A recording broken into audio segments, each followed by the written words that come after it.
You may have known what this talk was as you came here. If you were expecting about 20 salacious minutes of me like ragging on clients and naming and shaming, I'm afraid part of my title was truncated here. So surprise, that isn't what this talk really is. I'm sorry if you got clickbaited here. I'm basically just practicing what I've learned from 100 Brighton SEO talks that I've attended. What this talk really is about how I used to find myself saying this quite often, or at least making a face or grunting from time to time. And actually now I'm doing it less and less. Often, and yeah, if I raise the roof, if I'm dropping the microphone. And it's not because I'm learning saintly patience with old age. It's actually because I think often when you're feeling a frustration as an SEO, it reveals something about a weakness in process, an opportunity to improve something about what you're doing, a way to, from the client side and the SEO side, think about ways we can perhaps work together a little bit more effectively. Now I've got a slide here because I think you have to have some kind of credentials context slide to know who's talking to you and why. So this is a vague timeline of Google SEO, and here's me in 2015, bright-eyed, not knowing a thing. Here I am fairly recently, so you can see it's taken its toll. And this is almost exclusively agency side experience. So that is going to colour my perspective, how this talk is framed. Now, with 10 years, almost exclusively agency side, I'm now somewhere on the Dunning-Kruger scale where I think I know less about SEO than ever before, despite knowing more than 90% of people on the street. So I'm not as long in the tooth as some of these Panda, Penguin era nerds who are here, but hoping that for in-house SEOs, agency SEOs, clients and stakeholders, there might be something in this talk you can take away and learn. And this is me in a few more years of Google's world.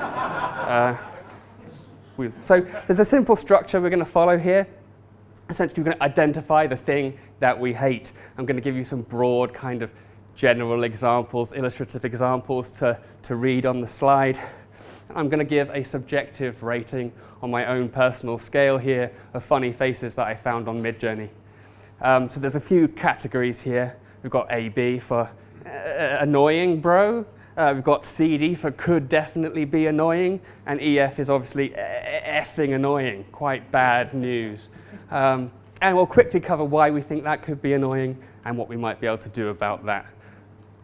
So the first thing, straight away, expecting the impossible. You are essentially talking about demands here that are not based in reality, kind of arbitrary, made up, things plucked out of the air. I won't narrate all of these examples, but you can kind of see, you might anticipate these types of things where let's just exponentially grow, things that have just been plucked out of the air. And you might anticipate hearing these things early in an SEO engagement. On the rating scale, it's, I think, actually on the less annoying side. This guy might not even be mad. It's just a headache that he's got or a query that he didn't want to answer that day. And the reason I say that is because, in a way, this is kind of basic SEO. You expect these questions to come up to some extent. And so you might feel some frustration. It's natural, especially if you're a new SEO. You might feel like you're being pressured to achieve more than you can achieve. And if you're a new SEO inexperienced, you might actually be inclined to try and jump through these hoops and satisfy these demands. If you're not going to try and satisfy those demands, then you're at least going to have to spend time and resources explaining why these things can't be done, and that can be annoying. You might naturally be worried that you're setting yourself up and the client up for disappointment in some way. If they expect these things, the things that you can deliver might, not quite fit the bill for them. And it can be a sign that maybe the client doesn't really get what you do, which can be a bad feeling, because if they don't appreciate what you can do, that's going to lead to some friction. So all of this together are kind of like red flags, signs of potentially rocky conversations that you're going to have down the line. So we're going to go looking into some solutions now. So as I say, this is, in a way, it's kind of basic SEO.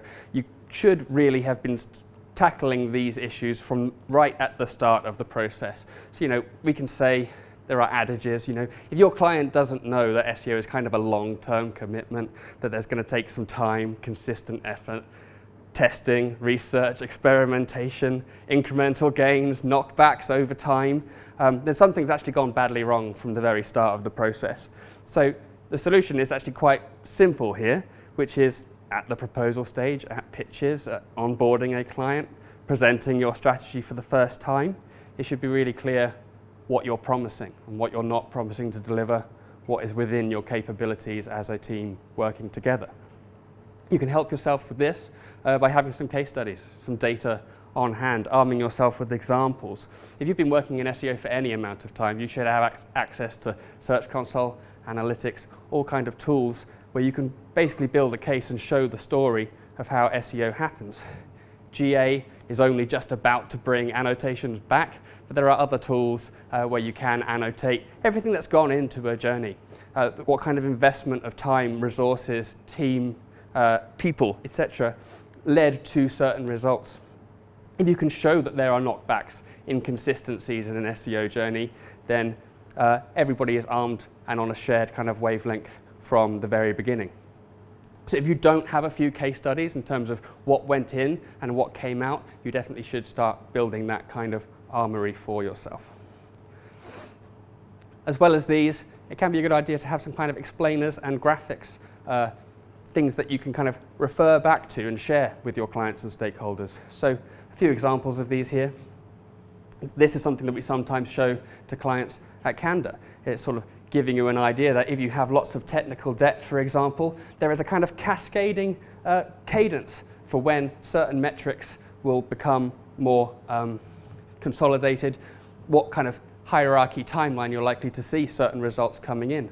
Similarly, we've got this kind of graph that we show to clients laying the idea down that some types of SEO tasks or the project as a whole is going to take some time, research and so forth before you start to see the return on investment coming in.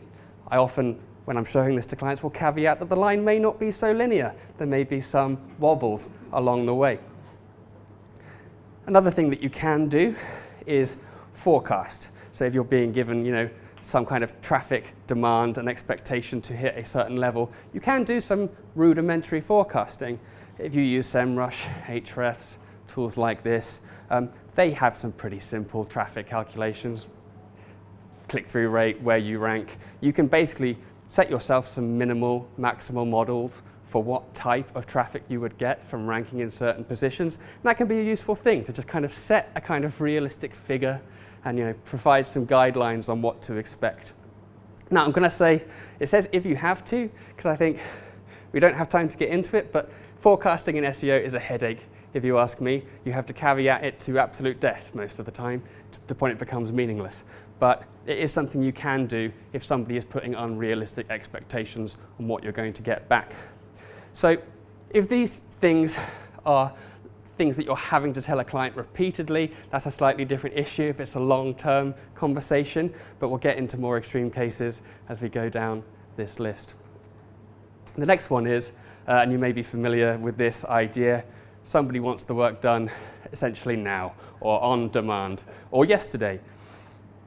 And yeah, this is basic stuff, just impatience for delivery, asking for shortcuts and that sort of thing, or even worse, when somebody just announces that a project has been deployed or is happening within a few days' time and you have to jump and make sure everything works and nothing breaks. I put this in the CD category, represented here by this man who I think looks like Wolverine, meaning you a bit of harm, popping a sweat. And this could be annoying for a bunch of reasons. I know some people, potentially some industries, sectors, thrive in pressure and stress, but in my experience, rushing rarely leads to quality analysis or really solid recommendations in SEO. And it's natural as well if you're working in an agency that when a client requests something, you might think that's a moment that you have to jump to, you kind of have to satisfy. But it can mean that other priorities, things that are actually more important, are getting de-escalated. And yeah, you're not working on the stuff that's really going to make a difference. It can also reveal a gap in knowledge, again, where it feels like potentially your client thinks your job is kind of easy, like asking a graphics designer to just make it pop with like 5 minutes of Photoshop. So to solve this, generally you want to enforce timelines and kind of timescales early and then reinforce them often. So, clients should be aware, probably at the beginning of every month, if not earlier, what work is due and scheduled and why it's a high priority, why you're trying to work on that thing, and that the work is essentially going to take as long as you say it's going to take. You're the person doing the work, ultimately. I don't tell a builder how long a house is going to take, and some clients might need to learn to stay in their lane from time to time.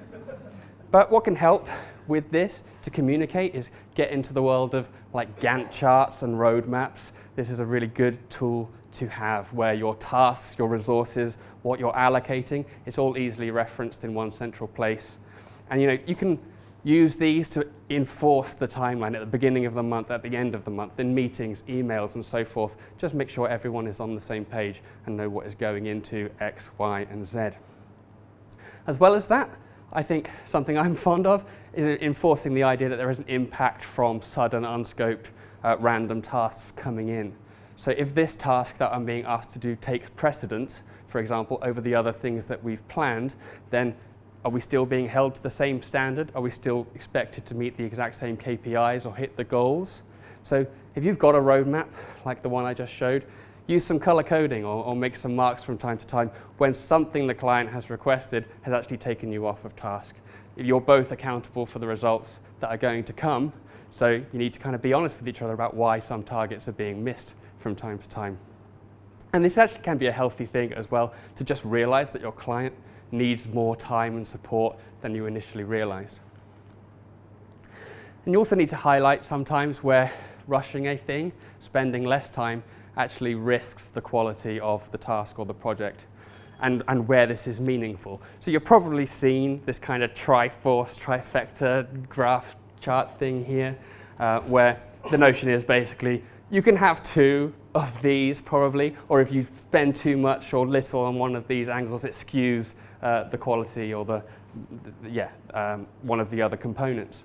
And this applies like well beyond SEO. But it's worth emphasizing that sometimes some SEO projects and tasks, for example, are very time consuming, quite sensitive. If you make bad recommendations in SEO, they can do pretty active damage, and they can do active damage invisibly for a long time before anyone realizes a mistake has been made. So what's more important to you? You as an individual will have a different idea about what's the biggest priority out of cost, time, and quality, but you are going to be held to account as an SEO for your recommendations and your work. So you should heavily steer, I think, what the time and cost requirements are in order to meet a certain standard. You have to sometimes say good work costs time and money. Now, another thing that you can do, if pushed, if needed, justified, is offer interim deliverables. So I'm very much talking from an agency side here, where potentially you might think a task requires X, Y, and Z to meet a specific standard. But, for example, I really like putting together a branded document that looks and presents just the right way. But sometimes the client doesn't need that, and it's good to confirm that with them and what they're really needing. Sometimes you just need to put it together in an email or just get some initial early conclusions over to keep everybody satisfied. But ultimately, I think you do need to kind of hold firm, push back, make clear what standards you're trying to hit. And I think it's fair to say this isn't going to work with everyone. Careful, thorough, thoughtful explanation doesn't always hit, but you can at least demonstrate that you're not saying no for absolutely no reason. What about this one? This is a surprisingly common complaint in SEO, it turns out, is the client's not doing anything. So you've made recommendations, you've done audits, you've given them priorities and told them why to do a thing. Excellent work all around has been done, but nothing seems to be happening. And I don't want to be too mean here. There are lots of good reasons that client teams, any business, can be really busy and resource poor. But it's still something that's worth tackling from the off. It's Wolverine again. And I'd say this is annoying mainly because it affects morale.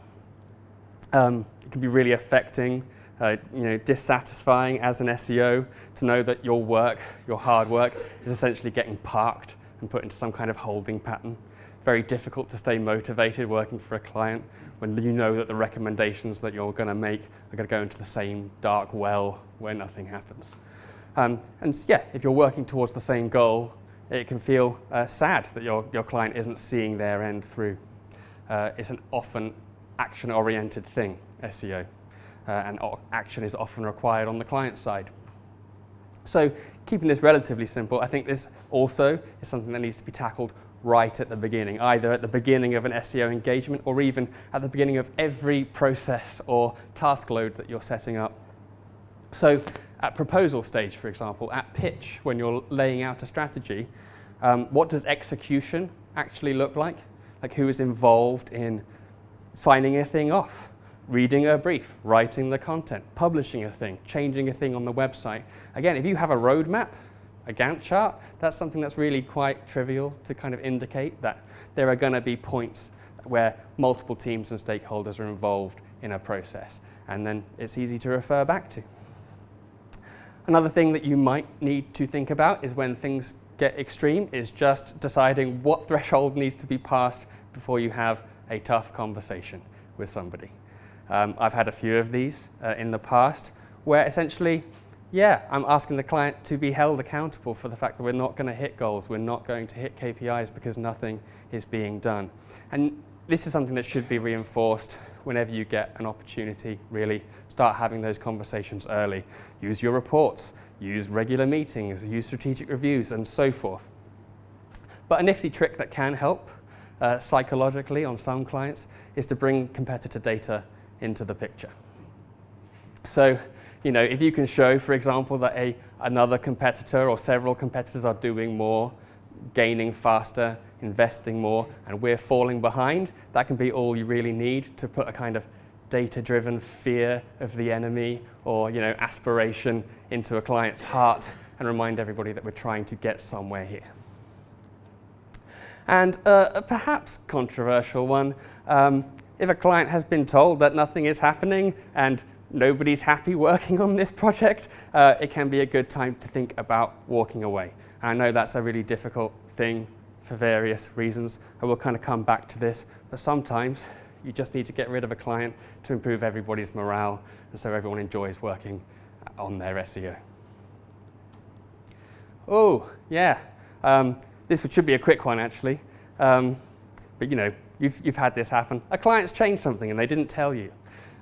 So it could be an unannounced change, a fix, a deployment. We've just done something and we need you to take a look at it. And actually, this can be even worse. You're working towards a goal and the client's kind of thrown a spanner into the works. You might not find out for months, at which point some damage has been done and you have to scramble to fix it. I'm representing this in the effing category by this digital gremlin. Very unhappy bunny. And I used to get riled up by this quite a lot as an early SEO. Obviously, this is annoying for a bunch of reasons. It can reveal a gap in knowledge, that you're not all on the same page. You're working on a goal, the client is undermining it. You have to spend time then reviewing, diagnosing, trying to understand what went wrong and fixing a thing. And again, that can mean other important tasks, priorities, are not getting done. And it might suggest to you, the SEO, that your client doesn't really know what they're doing or hasn't invested the bare minimum energy to understand what affects their performance and the goals you're working towards. Fortunately, I think there's a really easy solution here, and this is basically to just tool up, automate this process a little bit, be a little bit preventative. I don't know how I lived my life before Content King. If you don't know what Content King does, it's essentially like a site change monitor. So when anything happens that could affect SEO, you can get a little alert about it. There are other tools that do similar things. I think Ahrefs now even is doing some kind of page monitoring change stuff, which can be really useful to catch when something is happening. Being realistic, sometimes you're working with really big clients, huge teams, where it's kind of ridiculous to expect that everybody is going to be involved, know the scope, that no harmful change is ever going to happen.